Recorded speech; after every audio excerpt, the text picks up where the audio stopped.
Jimmy, you on?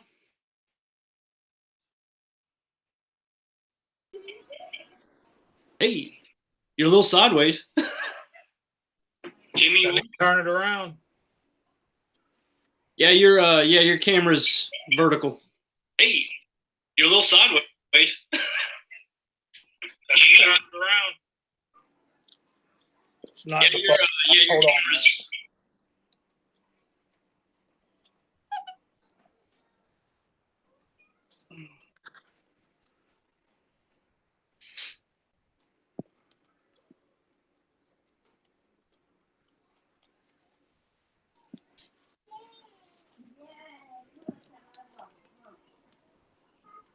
That mo better. That is mo better. All right, let me get YouTube up here. Yeah, I just I had it up and then I was getting a whole bunch of feedback, so I just kind of backed out of it. I don't know, so that I'm only on the Hangouts page. I sent Kyle an email, but I don't see him yet. So Tell you one thing, I'm gonna have to do is find me some glasses. It's tough getting to be an old man. yeah, I'm not quite there yet, but sneaking up on it.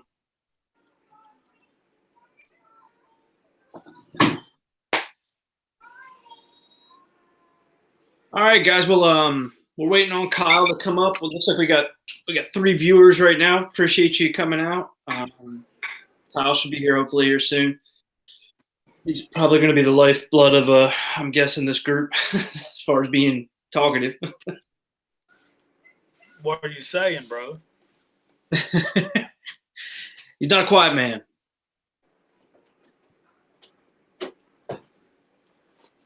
Okay. All right. Yes, I'm gonna send it back to him again. See if he gets it this time. We got 4 watching now. I see him on the comments.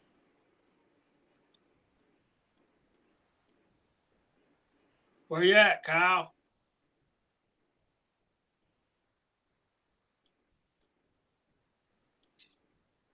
All right. I hope everybody's had a good week this week. Yeah, my week hadn't been too bad at all. I resent the link to him, so hopefully he'll get that here in just a sec. There's Uncle Jim. Hey, Uncle Jim. Hey, how are you seeing? Are you seeing on YouTube, aren't you? I'm seeing you. I was just wondering how you're seeing the who's actually in the. I got YouTube up on my laptop. Mm-hmm. And the camera's working on the phone. Oh, okay. Fair enough. We got so much technology and Wi-Fi going on in here, we're liable to vaporize at any second. Everybody gets a little cancer. Yeah. Yeah, I can't. It looks like on the Google Hangouts page here that you can't. I see there's 4 viewers, but I can't see who they are or who's on or not. And when I brought up the YouTube, the actual live stream, it just started double player. You know, with the lag, it started double playing over top of each other. So. Yeah, we got constant lag going on. Like when I look at my phone to talk to you, we got a little bit of lag going on between there and the laptop. So I'm hearing some feedback. I guess I need to move my laptop over a little bit.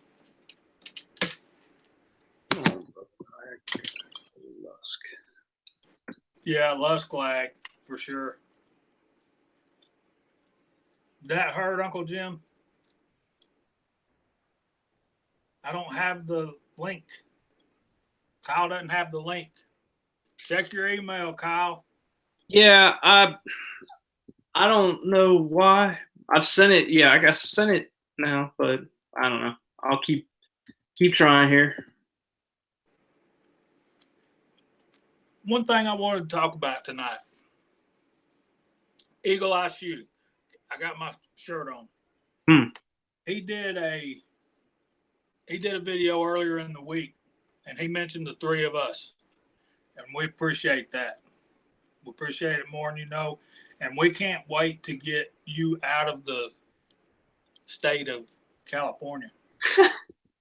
I sent him a comment, said, man, come on, move to Georgia. We'll have a big time. Man, ain't that the truth? That is a hard. It's behind enemy lines. Did you see Willie Bullet Man's video about the AR grip he had to put on his? I don't think so. Not yet. I haven't seen that. I just sent the link to Kyle through text, so I don't know if that'll help him or not. I have no idea. Uncle Jim, free Willie. Yeah, we got a free Willie. Not that Willie. Willie needs to be in prison. But speaking of politics, have you seen any of the governor election commercials yet? Oh yeah, a few. Yeah. That's You know what I'm talking about, right? Yeah. Man, does that work? There he is. All right. There you are. Okay, I don't know what happened. I still hadn't received this first email in neither one of the email tabs. So, I don't know. Well, at least we got it to you, man. Cool. Appreciate it. Now, my issue right now is I'm on the Google Hangout page and not on the YouTube. So, and I guess nobody's doing chat over on Google Hangouts, and it doesn't come over from YouTube. So I got to figure that out. What I've got going on is I've got YouTube on my iPad, and I'm talking to you on Hangouts, and I've got the audio on Hangouts going. I'm reading the comments over here on YouTube. So. Okay, so basically, I'm gonna have to get a iPad or something going here then to get that going. All right, fair enough. We'll see what we can do with that. Yeah, I figured out whatever device that you're using to speak into, the live chat, that's the one you need to be listening to, or you're going to be way behind. Yeah, that was kind of that's where I was thinking. Absolutely. So let me see here. All right, I got this. Oh, wow. Yeah. Good grief. Chat error. All right. Yeah. Mig's here. Woohoo. Hi, Mig. How are you? Thanks for my powder. Man, he sent me all kinds of stuff this week. Measuring Grains sent me the RCBS bullet feed die. I think I put a video on that one. I'm really looking forward to that. I tried it out just once or twice real quick, and it seems to work really well. I read some stuff online where people were complaining about it, but people complain about anything, especially if they don't know how to set it up. And he also sent me this double secret powder stuff that's going to be for lubricating. I want to do some testing with. So interesting stuff. So thanks for coming out, Mig. Uncle Jim, Kyle Lusk is here. Woohoo! Eagle Eye's here. So apparently, Eagle Eye works for the railroad. Oh, sweet. I tried to get a job with the railroad years ago.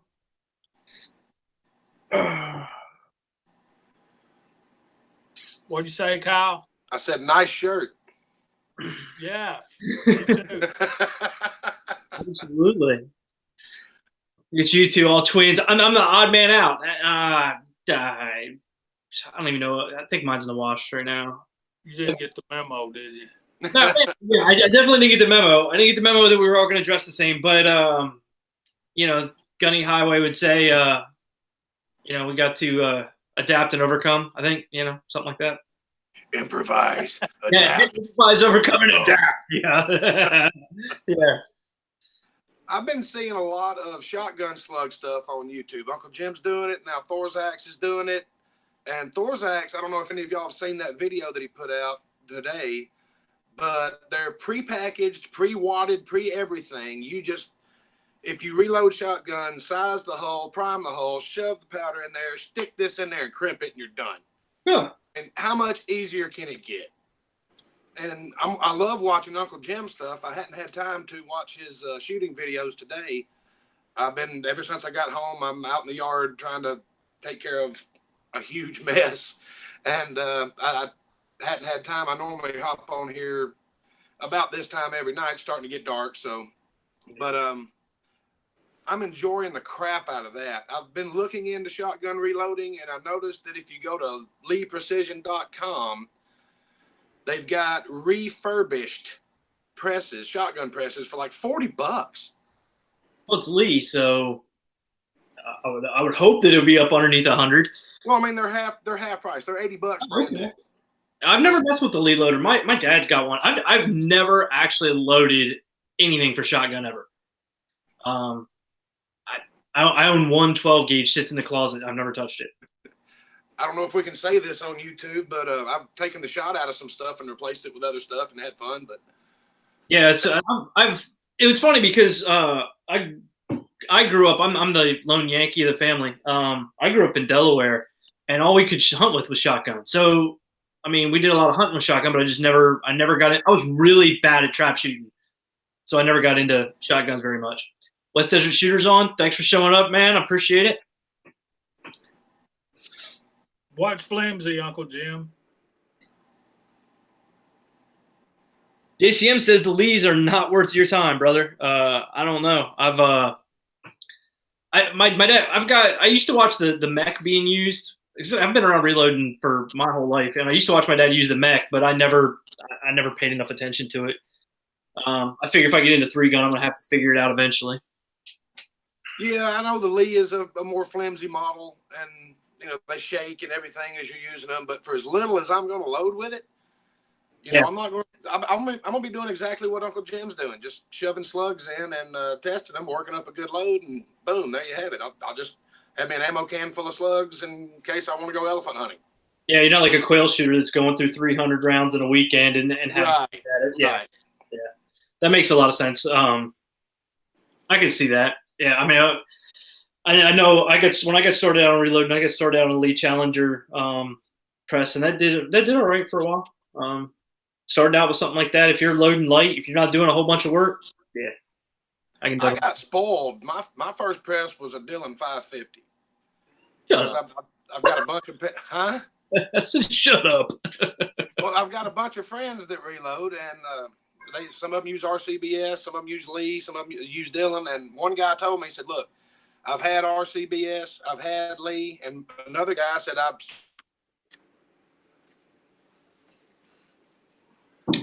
Brother, you broke. Sorry about that. Phone rang. He said, "Just go ahead and spend the money, get the Dillon. You won't be disappointed." And I wasn't disappointed. I love that machine. I've got ammo cans and buckets of ammo sitting everywhere. I don't need to load anything for a while. But I started watching Elvis Ammo and some other people with their Lee Loadmasters, and I'm like, man, that looks too damn easy. And so I bought a Lee Loadmaster just for $223, and you can crank out some rounds with that thing. Yeah. Then I like that Loadmaster so much, I bought another one and set it up for 9mm. And I put a bullet feeder on that one and everything. I like it. As a matter of fact, it's right there. Yeah. Well, as West Desert Shooter pointed out, I mean, if it breaks, Lee will fix it. I mean, yeah. Now, speaking of Lee breaking, so I went earlier this week. One of the things I got into is I started going. I was going on a brass cleaning kick. I went through a couple buckets of brass and was sorting brass, and I had most of a tub full of 308. So that got, I don't know, maybe I got about half an hour in or so before I had to go to the computer and make an order to grass for, a new depriming pin. And man, too. Yeah, well, what I did was I ordered one of those, and then I went and ordered the Hornady decapping die. I've never had one. I've always just used whatever. A lot of times, I would take like a 4570 die and then throw another decapping pin in there out of something else, so that I make sure it hit. And I just use that. And I also went and got. They had them on sale. The Hornady lock ring. The lock ring for the Hornady dies. These things are the best lock rings in the business. Right. So I got a bunch of those. Once you said it, you can forget it. Yeah, that's so much nicer. I used to like the Lee rubber O-ring when the only option was the lineman or the RCBS with the screw that went into the threads, which always seemed like a bad idea. If it is a brass plug, I just wasn't into it. So hopefully I'll be able to get those done. Change over a lot of my dots here soon. What else? Jamie, I haven't been watching the comments. Is Willie Bulletman here yet? Not that I've seen. Okay, because I've got a surprise for him, and I'm not done getting it. And actually, Eagle Eye, I got a surprise for you too. So email me your info on Slack, or message me your info on Slack. I got something for you, brother. And Mig's at work, so congrats on being able to watch a live stream or at least see it. I don't think he can actually hear because everybody's it's a little too loud for work or whatever, but he's actually able to watch, so congrats on being able to pull that off. Don't lose your job over this. Don't work for the man. Well, Nate, what you been working on this week? I'll tell you what I worked on this week, just because I want to get the complaining out of the way early. So I went shooting today to do my bullet test, my bullet expansion testing. Yeah, that didn't go well. The only way I could think of to get the newspaper wet to the range was in a bucket. So I said, all right, I'll set this up in the bucket and I'll shoot that. I'm thinking, there's a chance this thing could blow through the back of the bucket. So I put it up against the berm. It blew through the back of the bucket, and I shot 5 different rounds, all of which disappeared. I spent like 2 hours trying to find the remnants of the bullets. None, gone. So I've got a whole bunch of footage, and all I have is a little bit of shrapnel. And I'm like, yeah, I'm so done with this. And then I found out, I was looking at the gun. I pulled the scope off, right, because I was just going to do some practice shooting with it. So I pulled the scope off the Henry, and I got to looking down the scope rail, and the back sight is canted at the 1230 position. I'm like, put it back in the bag. Let's go to the house. Not my day, man. So yeah, me and Jamie didn't really have a great weekend either. I'm sure you've seen the video. yeah, I did. I made sure to get that one in here. Well, I mean, whenever somebody shoots a chronograph, it always reminds me of those cars we had as kids. You pull it back and run up against the wall, and the doors would fly open and the hood fly off. That's what it always reminds me of, man. Jamie, what you playing with, brother? And let me tell you something. Last Saturday, I was just so glad it wasn't me that shot your chronograph. I was worried about that. I didn't notice it, man, but you can look in that video. As soon as that thing exploded, my shoulders just went limp.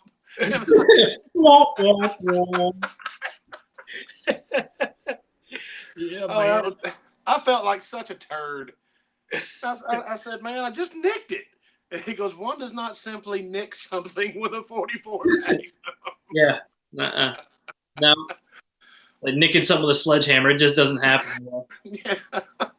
But I did find out in all the comments of the video that I put out that I am by far not the only one that's done that.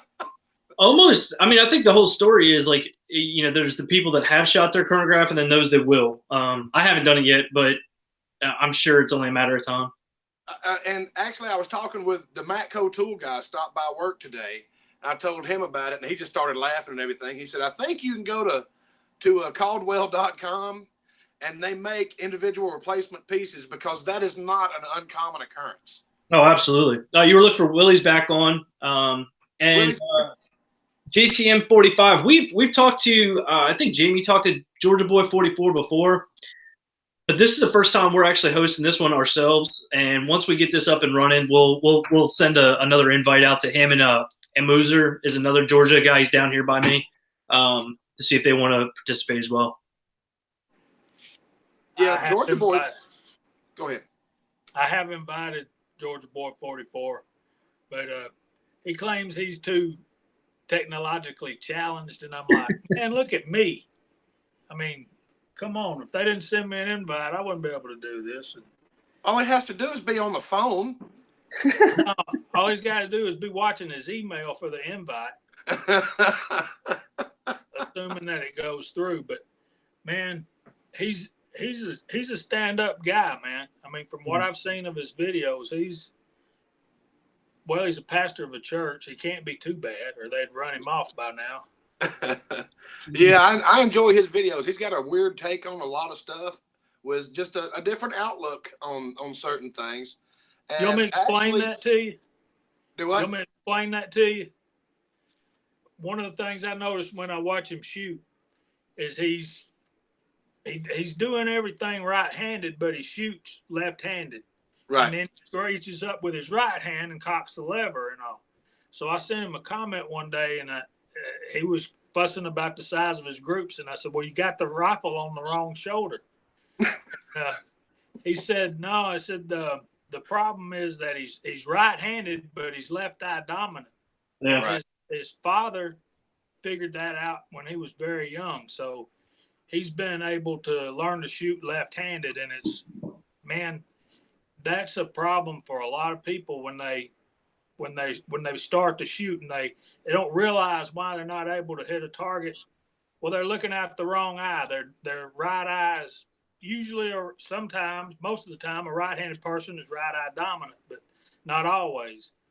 And that's George Boy's case. And I was picking on him a little bit about it, and he explained it to me, and makes sense. Yeah, I've run into that a couple of times. My buddy's daughter is that way, and you should see her shoot her single shot 243. It looks like she's just fixing to die. She puts it to her right shoulder, but looks out her left eye through the scope. Yeah, my I'm mom. like, no. Yeah. But she's lethal with it though. Yeah. She's figured it out. We always used to do for my mom on her rifles anyway. We always used to try to do like really high scope rings, so that she could just lay her head over and go up, and work pretty well for her. But she was the same way, right-handed, or she's right-handed, left-eyed. Oh, Georgia Boy's his Henry videos have actually helped me out on mine. I figured out I played around with this. This is a fairly large bullet for a 44 lever action gun, that 285 grain. I know it's not the biggest they make, but the shape that it's in, it's longer, on the top side. So it's I mean, for single shots, it works great, but I had a hard time, and I was really scared the first time I pulled that trigger with Jamie there. I'm like, at least I got somebody that can take me to the hospital. And I said, oh, no, I don't, because his car's stuck. Dang, brother. It wasn't stuck long. But it was really weird getting one to, because I had a bucket full of 44s that my buddy runs in his pistol all the time, and he loves them, and they just wouldn't load. The first time that me and Jamie went and shot at that indoor range, they just wouldn't load, and I wasn't going to feed them because I don't want one that I got to feed. Yeah. I fill the tube up and let's rock and roll, Same boat. I watched his videos and was listening to some of his stuff, and I went, how I didn't think of that. I didn't think of that. Matter of fact, there's always a notepad right here on the loading bench and several ink pens because I steal them from work daily, apparently. And I'm always jotting stuff down, and I'll flip through it every now and then. Oh, yeah, okay, I forgot about that. So there's a little today's tech tip. Keep a notepad on your reloading bench. Yeah, I usually have 2 or 3. Unfortunately, I'm a little scattered like that. Right now, we're getting ready to fix all that. Mike Treen's with us, so thanks for showing up, buddy. And it also looks like we have more left-handed right eye and right-handed left-eyed people than I thought exist. Like, there's 9 people, and I think 5 of them are all that way. So it is out there. It's out there, yeah. It seems to be more prevalent than I thought. I do everything right-handed except right. I write left-handed. I cannot write my name with my right hand, no matter how hard I try. That's really unique. That's interesting. I mean, everybody's got their own little quirks, and through the last 40 years, you learn to deal with it. Yeah. Well, I know for me, I ran into something. I started to go down that path of being actually right-handed and writing with my left hand. I broke my left hand when I was a kid. I had tells you the time. The 80s were different. So I'm in a machine shop playing in the floor as a child. You too?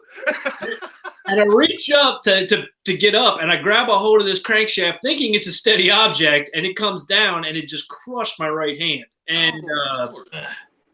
and so I had to write with my left hand. That damn teacher gave me a D. It like completely ruined school for me forever. But so I started writing with my left hand, and then finally, I think it was somewhere in my second grade or somewhere around there, my mom just stopped me and she says, "No, look, you're gonna have to figure out how to do this with your right hand because this is illegible. Like you this isn't going well." My mother tried the same thing. She used to zip tie my wrist to my back belt loop, so I had to use my right hand. Yep. I'm like, it doesn't work. Well, once mine healed up some, it works, but I still don't write very well. Like I might get hands get cramped up and stuff, but I think everybody does that. Yeah. Mr. Train, how you doing, sir? Hope everything's going your way. JCM 45, good to see you. Willie, I was going to be sitting right here, sorting all your zinc out for you, but I couldn't pick the bucket up to bring it in here. And I can't do it on the back porch because there's not enough light. But I've been stupid busy this week. I've got a good bit going for you and Mr. Willie Eagle Eye, Kenny. And I got your info, Willie. I need Kenny's info, and I'll get y'all some stuff sent out. Yeah, it's been a good week. It's been a pretty impressive week on the old Reloaders Network for swapping and people helping each other out and paying things forward. There's been quite a few of those videos out. I mean, I've been the recipient of a lot of it lately, so I've been super thankful. In fact, last night a West Desert Shooter actually offered to do a sticker for me, so I'm going to get that information to him here soon. Oh, I'm telling you, brother, he does some fine work. Fine work. Well, I still haven't revamped my reloading room where I can display it all and make my intro scene with the fancy music and all that, like some of you people. But I'm working on it. It's a work in progress. I'm a single dad with 2 teenage boys. So I'm busy. I feel you there, especially having a job that puts you working on Saturdays and such. Being on the road will kill you. Yeah, 100 miles away from my house. Yeah. Yeah. Yeah, I don't know if y'all heard, but I can't be on here that late. I have to be at work tomorrow at 7 o'clock at a location 100 miles away from my house. So.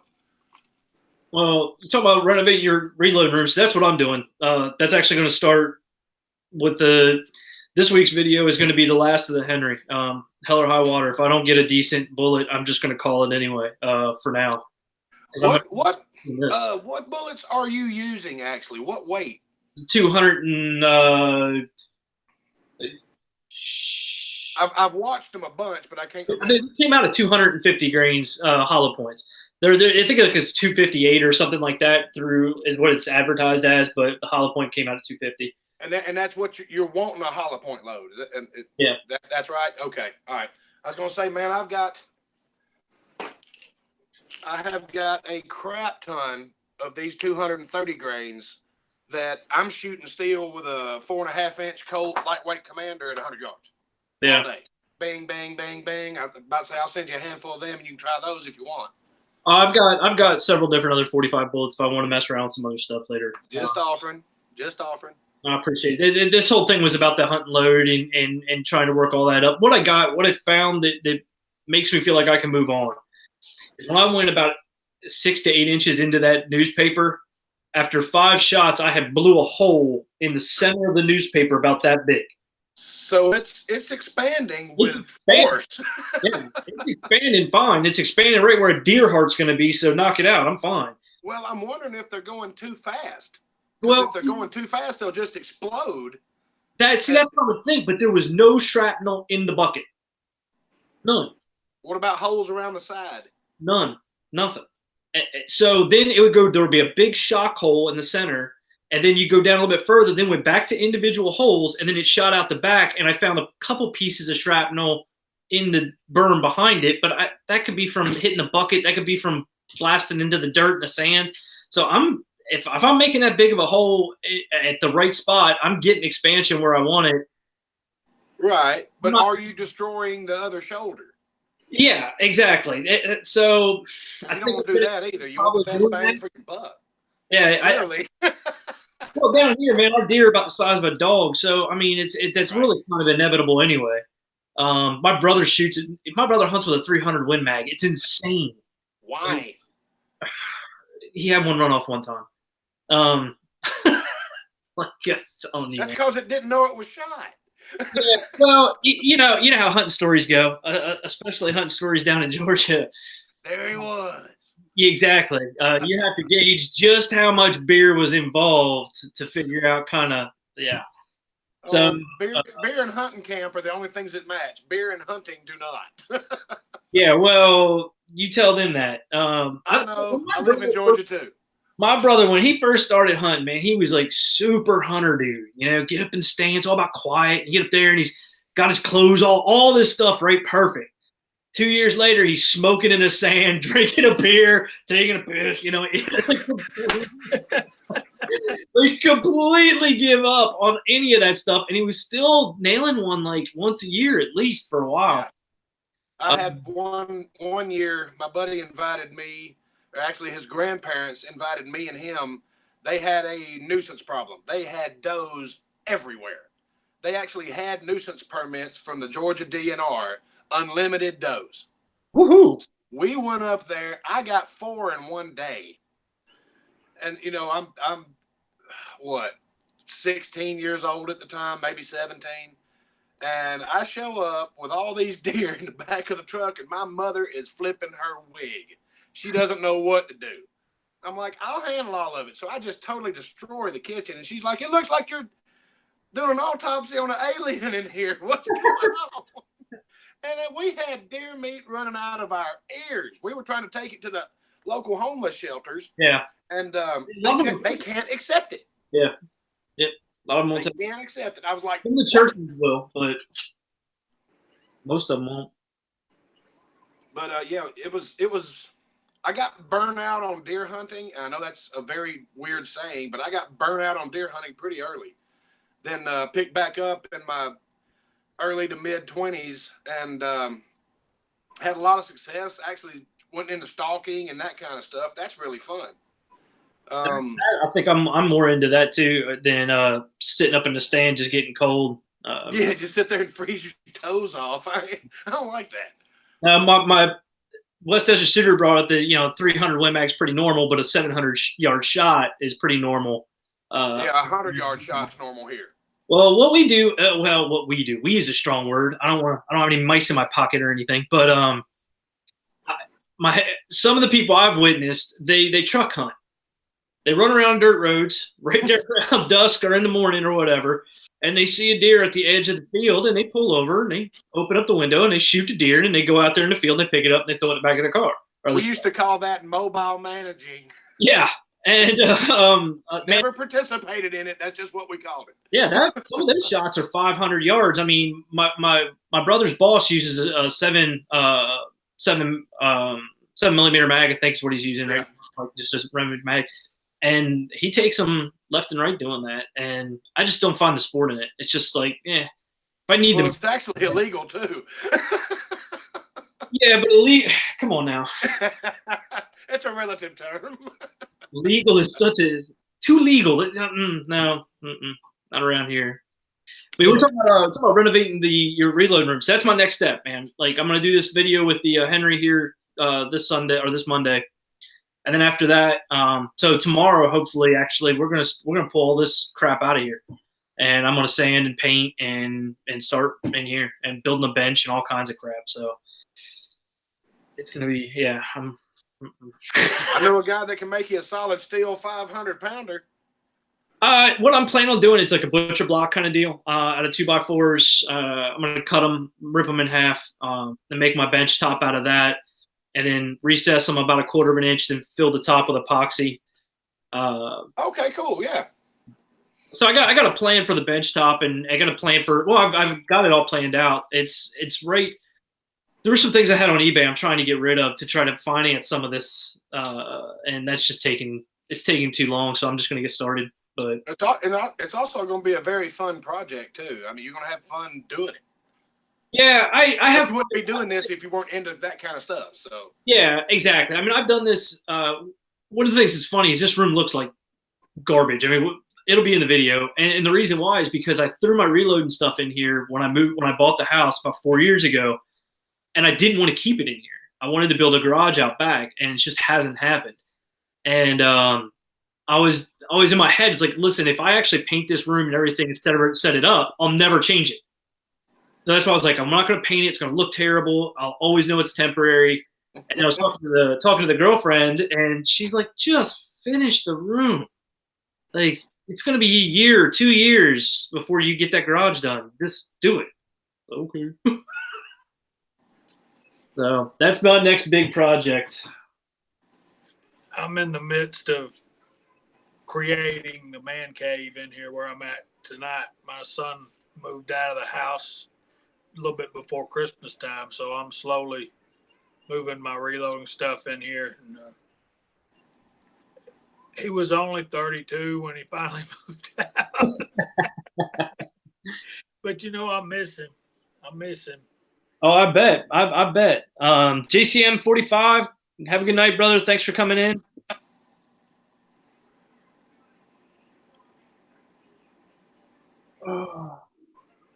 Yeah, I can imagine having somebody, my dad's that way. If my brother ever moves out, I don't know how he'll handle it. My brother's 31, something like that, and he still sort of lives at home. Yeah, well, that's the way Jay was. He slept here, and ate here, and weekend all the hit, stuff he that was cost the gone. real money, he did at home. Got it. Yeah, and I don't know if y'all have ever noticed. Nathan, I don't know if you have kids or whatever, but if you run in a household, it's like there's dad's money, that's kind of our money, and then they get a job and they making money, and that's my money. You can't be spending mine. I'm like, wow. Well, here's a bill. No, I can't do that. Yeah. I do not have any kids, so I'm not yet. Anyway, I don't know if she's watching, but anyway, the plan is that we're going to be getting married hopefully here within the next year or so, and we'll see after that. Well, congratulations, my brother. Well, it's a long time coming. So, well, cool, good deal, man. And Kyle, before you got here, we were talking about some of the commercials for the Georgia governor's race. Have you seen the one I'm talking about? The one where he's sitting there cleaning his gun or whatever when the guy's supposed to. I hadn't seen it, but I've heard about it. Well, you need to see this, and you need to not focus on this dude or the kid that's sitting there he's talking to. You need to look around the room, man. Really? I mean, he got ARs behind him leaning up against the wall. He's sitting there cleaning a double-barrel shotgun. And then this other guy that's running for governor, and I know you guys, especially you guys out in California, this could not interest you at all, and I'm sorry, but there's one guy that's a vet on there, and it shows him going over the obstacle course. Have you seen this one, Nathan? Yeah, I did. Was it last week or this week? I saw it finally. Well, he's getting my vote. He's promising to end state income tax. I'm like, yeah, baby. That'll work. Wait a minute. Who made that choice? I think his name's Hill. That's right. Yeah, isn't that the guy that's against the Second Amendment? No, he's a veteran, man. He served 3 tours in Afghanistan. If he's against the Second Amendment, what can we do? Yeah, at that point, it's gotten too weird. Yeah. Man, nothing surprises me anymore. Willie Bulletman said on the comments a little while ago, I can't watch them and y'all too, but he said if we lose YouTube, he's going to miss everybody. But Willie, we got to have somebody that's willing to abide by YouTube rules with their channel and stay clean and not get any strikes and anything, just so we can have things like this right here, do our live chats and stuff. Did y'all remember the AR video I did? Yeah. Good video. With the loose barrel? Yeah. You seen it before I did the video on it, Kyle. I saw you when you found the problem. Yeah, it was right there. But I sent it back, it cost me $32 plus to send this thing back to where it came from, and I'm still waiting on to hear from them. They said they were going to send me another kit, but at this point in time, I'm about ready to say, "Hey, man, just credit my credit card where I paid for this thing. Let's just cut bait and run, man." Yeah. I mean, it's gone on too long, and I don't want to have to name this company's name, but later, you want to say hey? Yeah, I might have to. Yeah, I mean, hey, no, it's a public service announcement, man. If you get bad service, it's all about telling everybody what's going on. I mean, it's just, I don't know. I think that's one of the benefits of this whole arrangement. Hey, Jamie, Nathan, my son Taylor wants to say hey right quick. Jamie, you've met Taylor. He just wants to say hey to you right quick. Hey, Taylor. Hey, come on in. You ain't in the screen yet. There you go. Hey. All right. See ya. Praise the Lord. He looks nothing like his daddy. Right. I know, right? That was a good kid. Yeah, that's my buddy right there. Wes Desert Search says that he doesn't do a lot of reloading on his channel, so he should probably be clean. I'd love to think so, man, but the problem with these rules are they're not clear enough. I don't know who's breaking and who isn't. I mean, that's the problem I'm having right now. Is like I'm trying not to show reloading, but at the same time, I'm talking about it. I'm talking about guns. Like, just somebody gets a bee in their bonnet, and there's not much you can do about it. I don't know. I wish that video that somebody what's his name put out about the YouTube telling him that no reloading videos. Man, I think that's just one person. This whole thing seems to be so fragmented. Like the left hand and right hand have no idea what they're doing.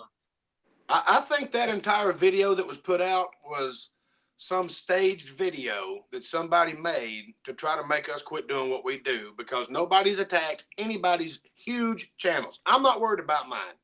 I don't have enough stuff out there to worry about. What 25 videos or something, you know? Yeah, I'm building up some people that subscribe to me, but that's not what it's about. I've made a bunch of friends and I'm having fun. Yeah, like Thorzak said today, he straight up, step by step, said how to do this. He just didn't show himself pulling the lever. You know, and Fortune Cookie, he don't care. He goes, because I'm not manufacturing it.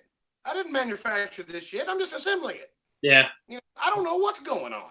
But I'm not changing nothing. Nothing's different. I haven't changed anything, you know, so I don't know. I think it's all just to see how big of a wad our panties can get in over it, to see if they will have a problem if they decide to do it. Well, I think the videos that I've seen so far, some of the bigger channels have a direct contact with YouTube. So they call their contact, but that's their contact. So they ask their contact, hey, what do you feel about this? What do you feel about that? And I don't think there's any actual definitive policy that's been passed around YouTube that explains exactly what's going on and what they're actually wanting to do. So each person's coming up with their own answer. And being that they're actually hiring outside people to come in and scour YouTube to find, you know, bad videos, I know that's what's going to happen. I mean, people are going to get dinged that shouldn't, and people that aren't. I don't know. I think it's a mess, but I think the end result is going to be nothing for a while. With the stuff that I've seen on YouTube, me pressing a bullet into a powder charged prime case that's like watching baby ducks hatch compared to some of the shit I've seen on YouTube. Okay. Yeah. Did I say that out loud? Yeah, you did. I've seen some weird stuff on YouTube. I mean, I've seen some weird stuff, and I know there's even way weirder stuff that I don't even want to watch. I don't know how much there is on IED making kind of stuff, but I can't. How do you filter that? I know it's out there. I've never clicked on it. No, neither have I. I've never looked because I don't want. I know this sounds terrible. This tells you how much of a damn police state we live in. I don't want to get flagged on some kind of list. I don't want to show up somewhere where it says, "Hey, he clicked here." Yeah, absolutely. I don't want to try to go get on an airplane and find out I'm on a no-fly list because I found out how to make a bomb or making an IED or whatever you want to call it out of crap. llamas having sex with pigs is as far as I'm going. All right, fair enough. That was too far. Oh, now step over. Yeah, there's a line, and Okay, all right. I don't guess you've seen that meme going around that it's got a picture of a llama on top of a pig, and it says ooh ee ooh ah ah ting tang llama llama pig bang. Okay, that's actually pretty funny. That's where that came from. Pretty good. Did I mention I teach a Sunday school class at my church? Would you like me to be a guest speaker, sir? Bless his heart. Certainly. Come on now. Oh boy. Yeah, YouTube is. I've looked into it. I'm waiting until because when I finish the reload room, one of the other things I'm doing is I'm gonna do a whole branding change. I'm waiting until all that's done, and then I'm gonna open up Gunstreamer and YouTube, and I'm gonna go over there as well as BitChute. So I'm gonna hit off 4 of those. So YouTube, BitChute, YouTube, and Gunstreamer. I don't know. It seems like a lot of work though. It's going to be a lot of work, and me and West Desert Shooter talked about it because I like to do a lot of outdoor stuff. I like to fish, like to hunt, like to hike, like to rappel, like to go rock climbing, stuff like that. And so he made me up some vinyl that says Kyle Lusk Outdoors. And now they've started this stuff, so I think I'm going to go a lot more into the outdoorsy side on YouTube and start posting straight up full-fledged reloading videos on like YouTube or something. Yeah, I'm gonna try to keep doing all of it, but I don't know. What are you gonna do, James? This is where I'm at. I just started posting. I don't know what to do. I don't know. It's kind of like when I was in college or lately at work. You know, yeah, sure, I'll jump through the hoops, okay? And you can even set them on fire, and I can go faster, and I can still jump through the hoops. But if you wait till I'm airborne and then you move the hoops, guess what? I can't get there, you know? That's a good analogy, man. Yep. But that's where we're at. I mean, I've got, what, 6, 7 videos. I've been doing this, putting them up for about a month, maybe 6 weeks.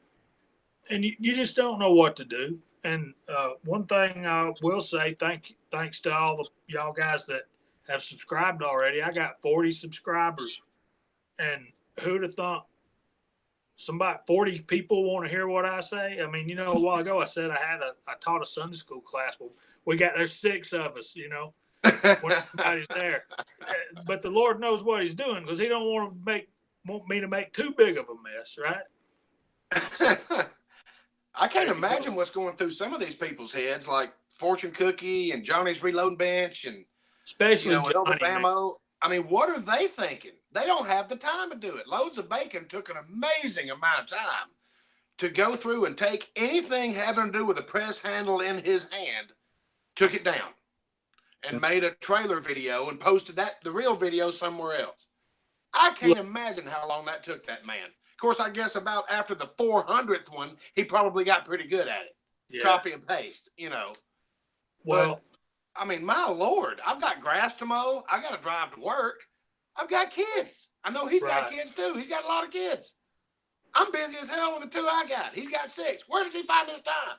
Maybe he made up this story that his work sent him out traveling. I think that's where he found the time, brother, is he's out traveling. He don't have to do it right now. Yeah. I'm just kidding, Bacon, if you watch this. He always amazes me, and he's encouraged me to start putting more stuff on the Reloading Network. I've not done anything yet, but next week I'm gonna try to write an article. I just don't know where to start. Yeah, man, just hit him up. He'll give you the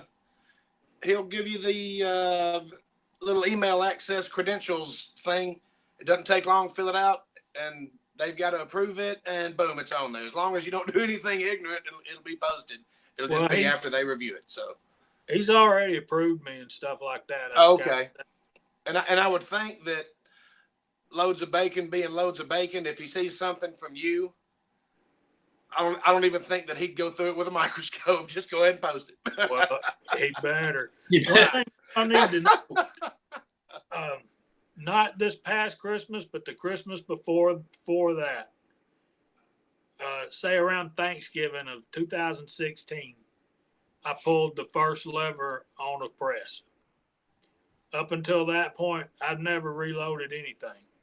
I've read like 4 books. Everything else I know, I've learned watching YouTube.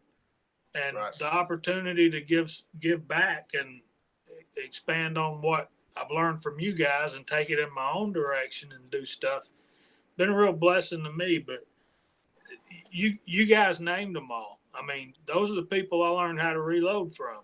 Elvis, Bacon, Fortune Cookie, Taco. Thor's Axe. All those guys. I mean, I'd sit and watch YouTube videos, still do. Yeah. Everybody else. And Uncle Jim. TV. Uncle Jim. We learn a lot of stuff from Uncle Jim. Absolutely. West Desert said that he's going to start doing some car videos. I actually still have it. It's still active, a car channel. I've got a 67 Chevelle that I've had since I was Oh, man. 16, 15. So I've had it for like 23 years, 24 years. And I've been rebuilding it for the past like 10, 15. I just haven't been messing with it for a while now. But yeah, I was doing that for quite a while. It's a really good community of car guys. And there's like this oddball chance when you're doing car videos, and I never understood exactly the algorithm for when they go viral, but they do relatively frequently. So you have a video like you said earlier about your that one video that got 10,000 views. It's like something about like your view on a scope or something like that. And it's the same with the car videos. Like you have one, it's like, I think my steering wheel is a little crooked, and it boom, like 1 million views. Seriously, it's crazy how that works. There's a lot of really good guys out there. I recommend doing it.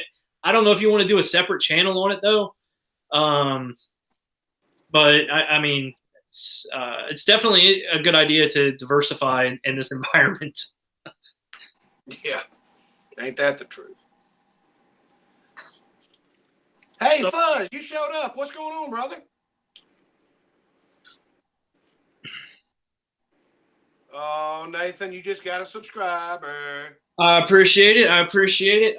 Any subscribers are good as subscriber. I like to talk with you guys. Let me know how I'm doing. Tell me how I'm doing things wrong. You need to check back in with Fuzz and subscribe to his stuff. He's got some really good stuff out there. Oh well. That's kind of, I usually do that after I watch the live stream or something like that. As I always go back and try to hit everybody else back up. Yeah, he's good people. From what I can gather, he's a crazy old lonely man up in Ohio. I'm just kidding. But he lives in Ohio. He's got a beautiful piece of property, and he puts out a lot of information. It's a lot of current event stuff and stuff like that. He likes reloading and all that stuff. Check him out. There's a lot of cool stuff there. It's interesting. See, right there. Started reloading in 1977. That was -2. It's funny. I was talking about this the other day with somebody about how the shooting and reloading world works, and how there's a strange thing that I appreciate from the Reloaders Network that I've never gotten at any of the forums. I've been reloading for 10, 12 years, and I've been around it my whole life. And it's always been interesting to me because whenever you go to a forum, immediately, like, you would get blasted by this group of people about being younger, about being an idiot. You know what I mean? They always talk down on you and really kind of like chase you out of there. And it's funny because the Reloaders Network's not been like that at all. Nobody's condescending. Nobody's like rude. It's like, oh, you've been reloading for 2 years? Great. Like, if you got any questions, let me know. It's just such a better environment for that. Yeah. Go ahead. That's what I've been blessed with is everybody wants to help.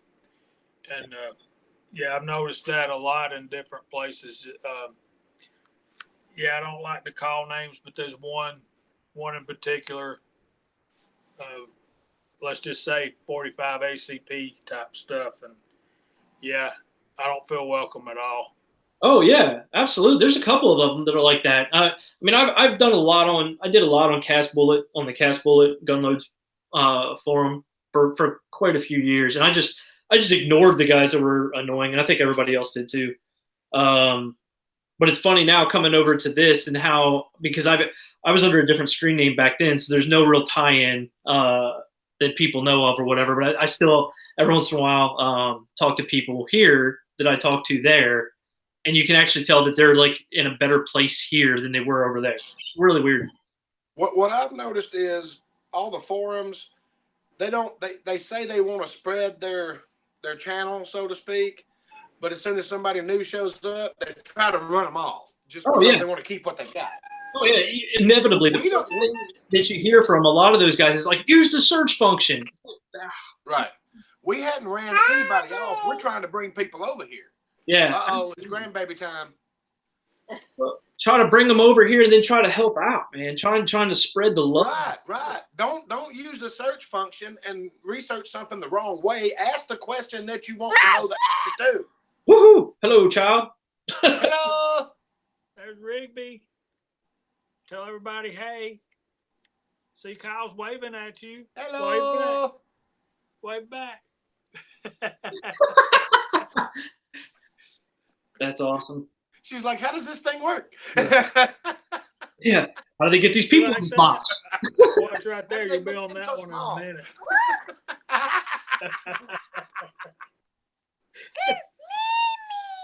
Maybe not. Come on. Pop has nothing to do, guys. That's Well, precious. had a 66 though. That's my brother's car. So That's fine. very. Tell you something, your grandkids are the prize you get for not killing your own kids.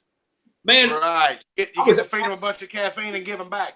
dude, I was just talking about this yesterday to a friend of mine. We were walking down the road, taking like a walk, and he was talking about different things that sometimes we find out later in life that we were stupid about, that we thought we were smart, and that was mine. That was my call. Was that like when I was younger, there was all this. Everybody would always tell you, don't have kids, don't get married. Wait. Now I'm almost 40, and I'm considering Tired of waiting. yeah. And I'm like, wait a minute. I'm never going to have grandkids. By the time I have grandkids, I'm going to spittle and, see, if I would have done this earlier, I had all this energy, I'd be almost done by now, kicking them out of the house, having grandkids coming in a couple years. Oop. Well, see, that's one of the reasons I was telling you earlier that I only started reloading a short time ago. I had kids. My first one was born when I was 24. Well, those next few years you spend getting them up where you can, pat them on the butt and let them run around by themselves. Then you start coaching baseball. I coached baseball for 15 years and basketball for 13 years. And we had fun. We had a lot of success. And then you start hunting again and shooting again. And then you start reloading. And that's life. I tell you, man, you have to love what you're doing because this takes up an enormous amount of time. I've got one of these notebooks. It's a regular just spiral notebook at the top. I've got one of these with not a single square inch of free space in it for my 30-06 load. That's how much time I spent, how many notes I took, and all that. But now I can hit a piece of steel. Once the chain breaks and it turns sideways, I'm hitting a piece of steel at 250 yards with 30-06, exactly where I want to, on the edge of the quarter-inch steel plate. Man, I love 30-06. Jamie, you need to shoot this. It's like an early 70s Winchester bolt action. You're going to like that. Yeah, I can't remember the exact model, but it's got the red butt pad on it, and that, for some reason, makes it special. It's a Model 70, isn't it? I don't know. I'd have to go dig it out. I was too busy shooting it to look at it. I think it's a Model 70. I bought it from a guy at work, and I got a stupid good deal on it. I mean, it's got a Nikon double reticle scope in it, and I went and shot it, and it was spot on. So I started shooting, and I'm shooting inside of a dime at 250 yards with it now. Yeah. It's just Mine's it's a killer rifle. Mine's a Ruger M77. It was made in 1987. I bought it off a friend of mine that I ride motorcycles with. I had an M77 7mm rim mag. Is that one of the ones that has the barrel spring inside the stock? Do what now? What is that? Is that the model of Ruger rifle where it has like a pressure point up underneath the stock that presses onto the barrel? I actually I don't know, because when I had my M77, that was 15 years ago. I've never had my barreled action out of the stock, so I wouldn't. Yeah, I think it is. My dad has one. It's about that same vintage. It's 30-06. It's a pretty good gun. It's very Mauserish. Is that a word? Yeah, It is now. it is. We could say Springfieldish, and you mean the same thing. Only one's American. Well, yeah. That's a good question. Does anybody knows? Hey, Tim's here. Woohoo, hey Tim. See, what I've got is I've went to a 3-ring binder for mine. And I've got I separated for each gun, has its own area, and then I have like load data in there, and then purchase prices and serial number. Okay, all right. So you it put all. everything in one binder. Yeah, and then I can actually take the I've got empty seats in there, so if I have I can actually fold a target up and put it in there. One of the things I got stupid lucky with like 3 guns. I had my 303 British. I was just talking about this. My 303 British is the luckiest gun on the face of the planet. It's the first gun I ever loaded for. I was like 16. I got it when I was 13. It was a grenade launcher, and it was just disgusting. I got it at a gun show back in the 90s. We scraped everything off of it. We tried to actually do something with the stock, but the stock ended up turning green. So we got rid of that. And we bought some cheap plastic thing for it. Then we got like a Bushnell scope from Walmart. And I go to load for it, and I pull off cartridges of the world, and I look at this load, and I'm like, okay, 174 grain round nose Hornady bullet interlock, and 31.4 grains of 30-31. I'm like, okay, I'll try that. And I go out and I shoot like right at or a little under 1 inch, and my dad's like, what? Wait, what? Like, what? Like, and I just got so lucky. I never messed with it. Like that load has been chiseled into stone. Like, I'll never try anything. Like, anytime anybody like talks about a British, I'm like, so I know what bullet to use. But I got really lucky. And there was like 2 other guns like that. Just my loads were just like immediate, and they were really, really good early on. Now I've got certain ones now I'm chasing my tail. I've been messing with for years. So Maybe go ahead. next time we do this, maybe we need to talk about mill certs. Yeah, we know do that too, but apparently you've got. a few. All right, we were talking about notebooks. I can't make up my mind. I got the binder for one, and I got a ledger book for another.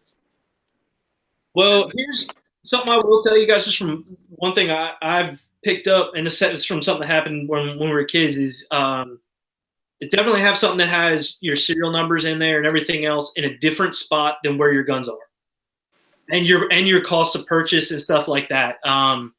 In case anything ever happens, it helped us out a ton.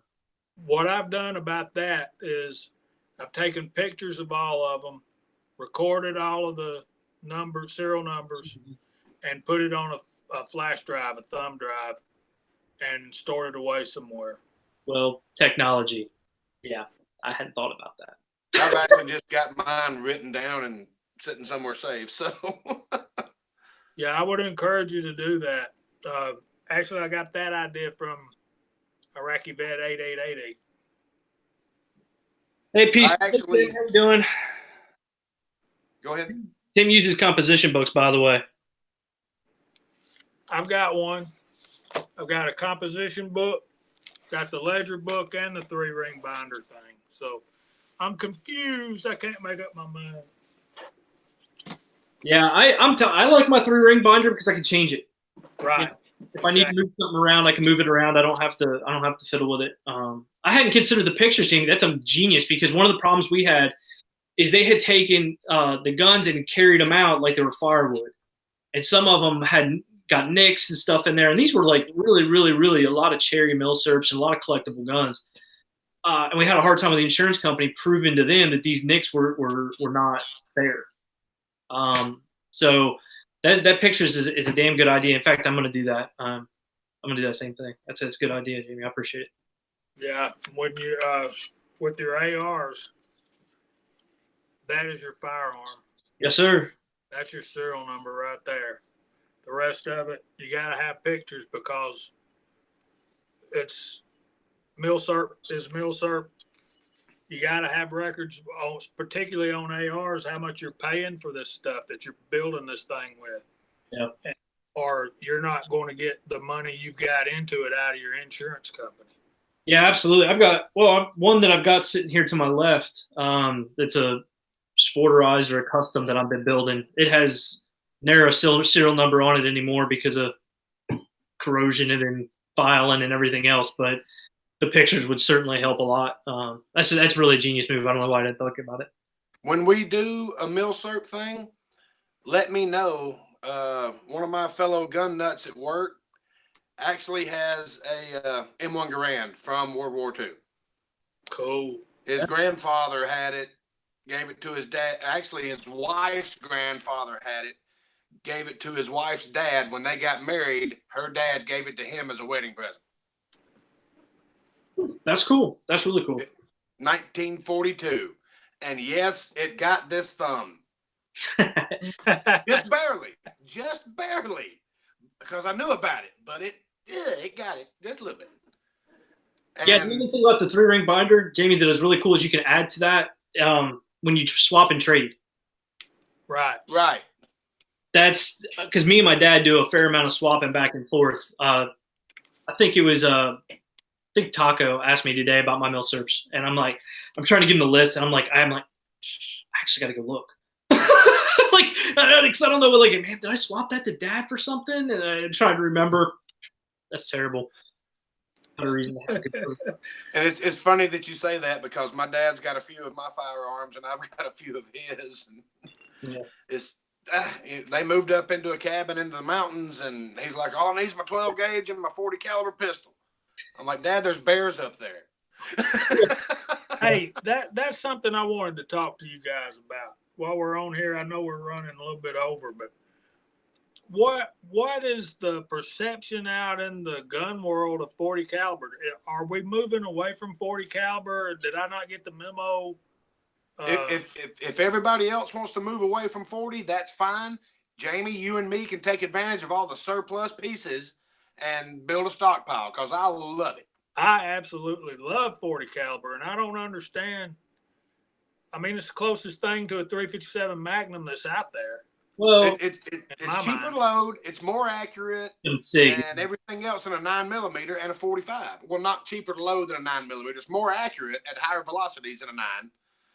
In my experience, it is. It's cheaper to load than a 45, and you can tweak your charges to where you're getting maximum, power factor there. I wouldn't. See, here's my take on it. My take is that the gun writers are bored, right? So they come up with crap to make up. And 40 is out of style. Whatever. No, it's not. It's still probably the #1 selling handgun cartridge right now in the U.S. Probably. That's what I'm thinking. Why does the government keep buying it if it's out of style, if it's no good, if it's, they say it, well, all it is neutered 10mm. Yeah, neutered 10mm. Yeah. Now I'm the guy that loves shooting a 41 mag, so I totally, I get that. But I've never gotten into 40s. I've just never owned one. Right now I'm salivating for whatever reason over a Beretta that I want real bad. I don't know why. It's really strange. It's a 9mm. Which one? Hopefully that'll pass. I don't think it will, man. I think I've got I've really got kind of a thing for it. I'm thinking about using it as the gun for a 3-gun to start building my 3-gun setup on. This APX. There was a deal. I think I put it on the deals thing. It was you get 5 free mags with the gun, and I checked it out. And I've handled one 2 or 3 times before. Every time I go in to the gun shop, I'm like, hey, let me see that. I like it. I don't know why. Hey, we have to. Nathan, you're going to have to put this video on YouTube because Bacon just showed up. Hey, Bacon, how's it going, brother? I have no idea how we're gonna do that. I don't know if it does it automatically. I'm about to figure that out afterwards. We've gotten this far, so I think that's one of those. Bacon just shows up. We're a little late there, I guess, or early for him, maybe. Oh, Mig says, "Oh, great, Bacon's here. It's all downhill from here." Yeah, absolutely. I hate to keep jumping around, but Nathan was talking about 40s. I got these tools right here that have really saved me as far as putting ARs together. Can y'all see these? I guess not. There you go. Yep. See if I can get them. See the holes in the end of them? Those are pin starters. What you do is you stick your pin down in the hole and then stick it where it goes and then just tap it in there. Man, that keeps you from dropping pins all over the floor and everything. And there's this thing called a oh crap kit. Matter of fact, I got one because I need one. See, this is nothing but the little parts that go in an AR Mm-hmm. that we're always losing. And these tools right here really cut down on that. I don't really know where you get them. A friend of mine gave them to me. Can you show it Man, one more time, Jamie? Yeah, man. I was typing in the chat. I didn't see exactly. I was listening, but I didn't see it. I'm sorry. Hey, what they are is they're just little. See that? You got a handle down here, and then in the end of them, if I can turn it around there where you can see it. Oh, it's like a starter roll pin punch. Right, Yeah. exactly. Okay, got you. Exactly All right. what they are. That is cool. Yeah, okay, got you. And when you're building an AR, man, it really helps. Well, I'm going down that road here soon. Yeah, my 40 thing. I think what bothers me about the 40 thing, I don't trust the 40 in a Glock. I just don't. Period. And I think that's my problem with them. And I think that's why I haven't owned one. Say that again. I just don't trust a 40 Smith & Wesson in a Glock. I just don't. I'm always. I have one thing I did a while back. This was a couple years back. Is I was testing pushback and 45 ACP, and I had 3 or 4 different guns I was testing. I was just hand racking the gun, and I was measuring some serious pushback in some instances, and it was erratic. And this is different guns, and then messing with a 40, and I know how kind of things. I'm like, there's no room for error with that thing, and that's why I don't think I mess with them. I'm just like, nah, I don't. One thing I've noticed, you've heard about the Glock Smile. The chamber is unsupported in one particular part. Mm-hmm. Thanks to Willie and Kyle, I've got a good bit of 40 brass now. And as you're going through there and you're sizing it up, you can see it. I mean, it's hard to see before you put it through the sizing die. Once you put it in through the sizing die and it's bent back straight, then you can really tell where it's at. Mm-hmm. And then you load it up and you run it through the crimp die, and it really stands out. Then you can, and it's straight, it's smooth, but it looks literally like a smiley face. And Kyle and I have talked about it before, and what Kyle does, or what he's told me to do, you can expand on it, but what he does is load his up, shoots them, and don't pick them up. In other words, he keeps those separate, and that's the last time he fires those, is the one time after he gets the Glock Smile. Yeah. Well, I don't have. Let's see. No, these are 9s. I don't have any 40s right here. I got a 5-gallon bucket full of 9s, but you can see on the 40s, because we're dealing with a little bit higher pressures. You can see it. And Lee makes, what do they call it, a small head die. And that'll help get rid of it, but that doesn't matter because the brass is still thin right there. I don't have a whole lot of 40 brass, unbelievably, that was shot out of Glocks. Most of my 40 brass is stuff that I bought and shot because I've got a carbine, I've got a couple of pistols and all that, and I blow through a lot of 40 because I like it. it's not like progressively reloaded range scrap that was shot out of a Glock. Well, So I don't have all that weak point to deal with. And what am I trying to say? loads of big. None of my revolvers have unsupported chambers, and that's it, brother. I am right there with you.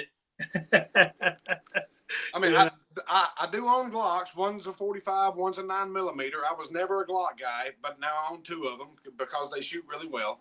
My 40's a Smith & Wesson. It's got a supported chamber, and I don't have to worry about it. And a lot of my other buddies have 40 Smith & Wessons, and I just gobble up all the brass.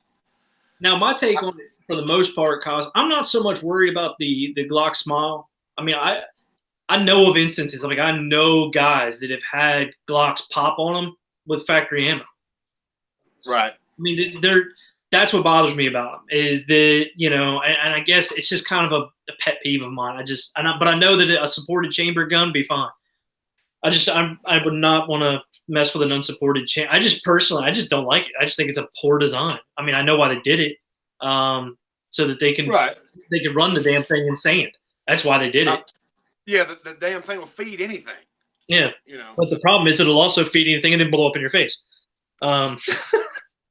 Possible. Well, I'm sitting here going through my 9mm, and there's quite a few here.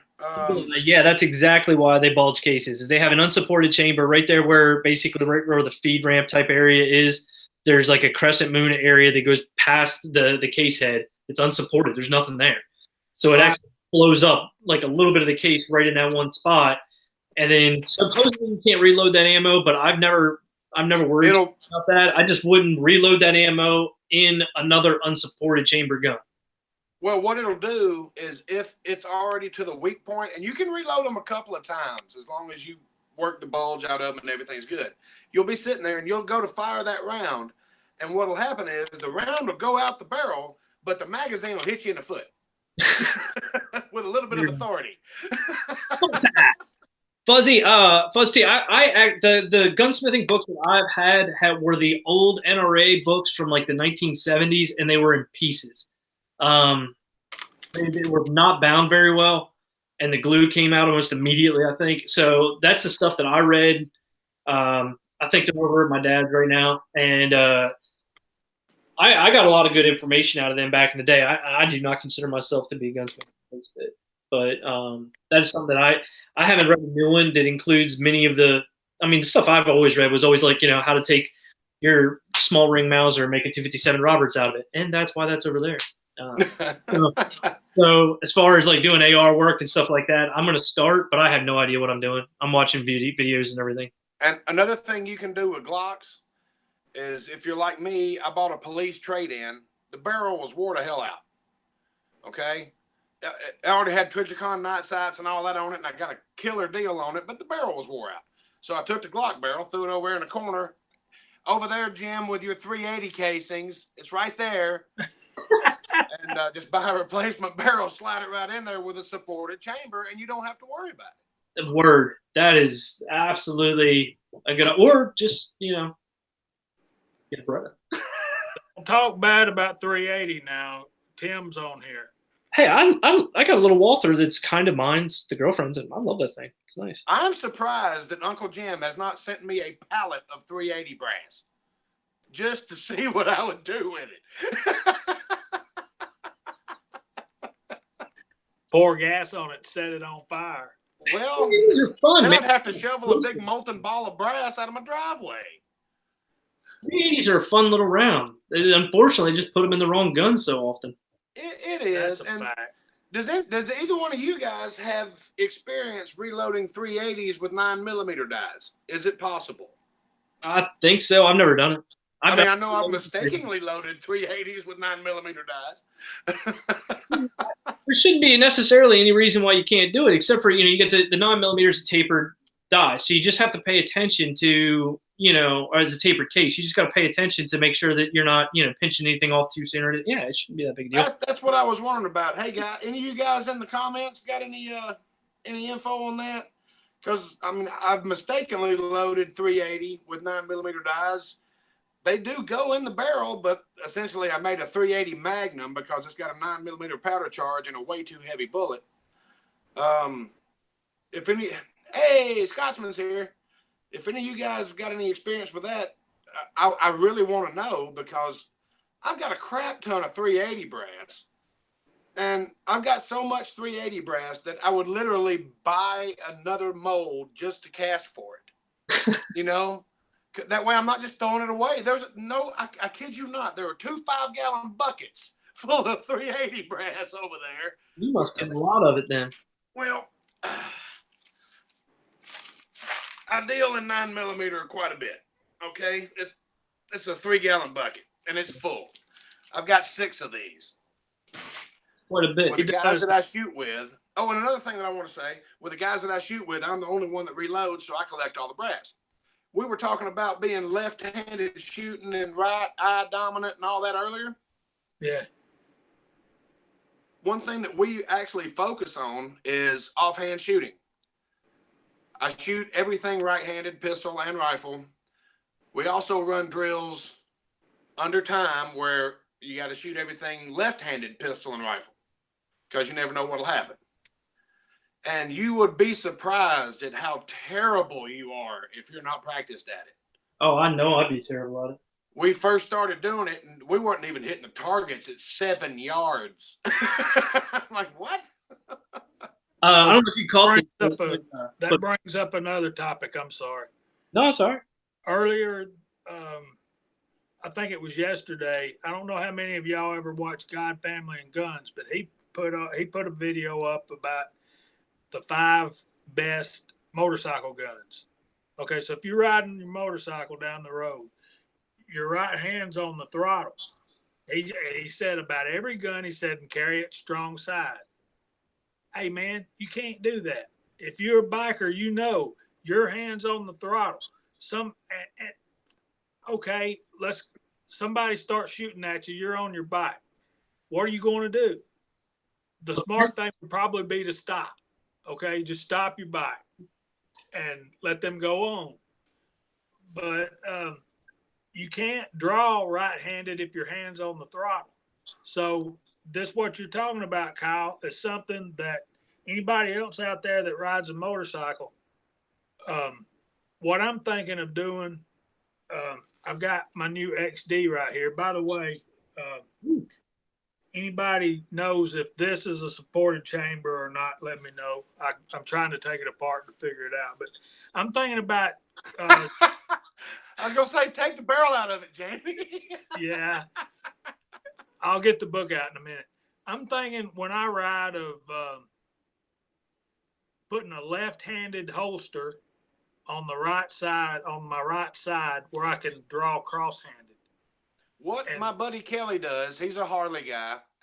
He's got a Bianchi leather holster that's got the swivel on it, where you can, can it wherever you want to. He carries it in the center of his back, and he spins it to where the handle's down, where all he has to do is reach behind his back, grab it, and go.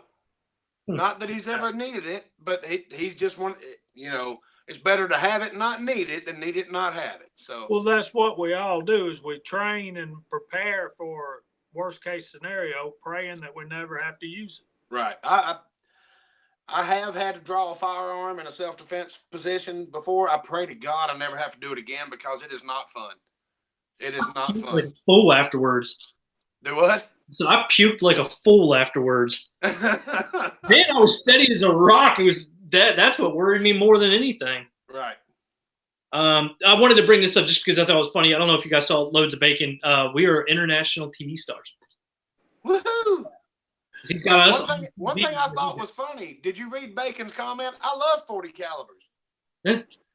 He said 41 and 44 mag are my 2 favorites. Yes, 41, 44 mag. No, it was 41 and 10 millimeters. What he said. They're my 2 favorite 40 cals. Yep. Yeah, we've had some good. We've had some really good commenters and participation in this live stream. We're gonna wrap it up here in just a couple minutes, guys. I'm gonna try to get off here about 9:30, so about 4 or 5 more minutes before we're out. So what do you guys have to talk about if there's anything we missed tonight? Open it up for questions. Absolutely. That will work. So if you guys on the comments have any questions, anything you want to ask these two guys, go ahead and throw that in there. I'm not. Why is it these two guys? You're not Because I involved don't anymore? know What the anything, man. hell? I'm a dunce. I'm just, I just got to push play. Yeah, you know how to start a live chat, brother. Don't go too far. Well, I think I think my problem is my comments are lagged by 45 seconds or something. Crony repaired yet? Bacon, I'm trying. I believe it's fixable. I do believe it's fixable. A little bit of Gorilla Glue, some duct tape, maybe some mortar. I don't think the LED light strips are going to work again. But like I was saying earlier, I asked my Matco tool guy. He stopped by work, and he said, I think Caldwell offers individual pieces for that thing because that's not really that rare of an occurrence. So I haven't looked into that yet. So I'm going to work on that. Eagle Eye, I don't know about paper patching at 303. Like I said, that thing's in stone, man. I don't mess with it. But I got a 308 FR8. I don't know if you've ever run across one of those. I might try that with. And Fuzzy said something about gobbling up lead. I wanted this today. When I was doing this, I had to dig through the berm at my shooting range. I need to get I need to watch some of you guys' videos on getting lead out of a berm. I mean, it is just chocked full. Shovel. A shovel and some kind of damn sifting machine or something. I picked up. Take you some, they call it rabbit screen. What Elvis makes his baskets out of. Exactly. That's what I was going to say. And just nail it to some 2x4s or whatever. Throw your dirt in there and just move it back and forth. Sift through it. All right, I'm gonna have to do that because it's everywhere, and that's probably all the lead I think I'm gonna end up needing. Holy crap! Crazy Scotsman says if you just call Caldwell, they'll send it to you free of charge. Well, call Caldwell then. Okay. Nathan, yes, you need one of these, bud. Thanks, Scotty. I appreciate that, brother. Oh yeah, that was a trench shovel. Yeah, I've got a very surplus. I had one somewhere. One of the ones that was folds up and puts in it that you could. Exactly. Yeah, I don't know where the hell it is. It might be in my bug out bag. Check it out. The old E-tool. Hell yeah. Throw that at your. Throw that in your backpack and take it to the range. I'll throw it in my son's backpack. Let him use it. Yeah. Bacon, I think that was Country Boy Prepper I saw that was doing this. And I also, from watching Fortune Cookie, I got the big warning about doing it. That, I probably need a respirator or something I'm going to, which is just going to be hell here in Georgia in the summer. But I might try because it might be worth it. Tim Reynolds, if you decide to move to Georgia, brother, we'll come out there and get you. Hell, I'll steal a Peterbilt and move him. There you go. We'll be glad to have you. Reload. I've invited him down here. All he needs is vacation time. Yep, just move the whole thing. Well, guys, I appreciate you guys coming out and people in the chat. We've had, I think, up to 14 I saw at one point viewers at one time. And we've seen quite a few people come in and out. You guys are watching from work and on the West Coast. Sorry about the timing. I know it'd probably be better for you guys if you're a little late, but I think all three of us are early bedtime kind of guys. So, well, I am especially. I have to be at work at 7 o'clock in the morning, 100 miles away from my house. So, yeah. I was gonna turn y'all loose at about 9:30 anyway. Yeah, absolutely. That was the plan, man. I appreciate it. Hey, I don't know about you guys, but I'm really up for doing this kind of every week if we can. Just kind of hitting each other up and see if we're up for it this week. But me too, and we can do it a little bit later, and if that'll help everybody out, and if anybody wants to be like a, what do you say, a guest host or something like that, whatever, drop a comment and. Yeah, absolutely. If somebody wants to jump in, absolutely feel free. Yeah, like I said, I'm gonna send an email to Mooser and we'll see if somebody can tech help Georgia or Georgia boy. But yeah, I'd like to get Willie and Kenny on here. I know Kenny's got all kinds of answers on this paper patching stuff. that it'd be a lot easier for him to go, oh yeah, sure. All you have to do is this right here, and then you do that. You know. Yeah, absolutely. All right, guys. Well, I think that's going to be it for tonight. I appreciate it. I'm gonna go ahead and I hate to shut it down, but man, it's already late night for me. Hey, man, it's been real fun. Thanks for including me. Oh, thanks for coming out, and I'm glad you guys were able to do it tonight. It was kind of impromptu, so sorry about the early notification. Next time we'll have a notification at least a day out. But I appreciate it, guys. And anybody have any posts or like ending remarks? Thanks for doing this, man. Been fun. Jamie, it's been real fun, brother. Yeah, Absolutely. absolutely. And thanks to everybody for watching and commenting. And hopefully we can do it again soon. It really keeps you busy trying to do this and watch the comments and try to type, and then you forget what was going on here, and then you don't know what you're doing. So it's going to take a little bit getting used to, but I think this could be pretty fun, guys. Absolutely, I do too. See All right, what Scotsman started. Yeah, it's Scotsman, all your fault. Two have great shirts. Yeah, I know. I didn't get the message. And Right? Bacon, I appreciate that. Nice parting shot there across the bow. I just did wash. All right, guys. Well, you guys have a good night. I appreciate it, and we'll hit you up next time. Thanks again, All man. right, guys. Y'all have a good night. All right. Night, everybody. Bye.